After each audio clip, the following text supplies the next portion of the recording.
My father demands that I give my half-brother a job and a piece of the land I inherited from my grandfather after he abandoned me. They tried to attack me, but they all ended up on the floor. My dad and his siblings hated my grandfather for good reasons. Growing up, their dad was an abusive alcoholic towards them, and my grandmother, when she died, my dad and his siblings all left home when they turned 18 and never returned except for my dad. None of them ever spoke to him again. My dad spoke to my grandfather twice. After leaving home, I was 8 at my mom's funeral when I first met my grandfather. He approached me, kneeled on the ground in front of me, and introduced himself, asked how I was doing, but before I could say anything, my dad had pulled me away from him.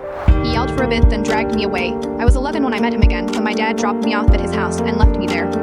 A few years later, I discovered it was because my dad's new wife didn't want me around. You might think my dad was a posse for doing that. I know I did, but it turned out to be the best thing he could have ever done for me, even if I hated him for it. My grandfather and I became very close. His alcohol-filled days were long behind him, and he taught me everything. He owned a lot of land. He taught me how to grow vegetables, farm, maintain the property, and look after the land carefully.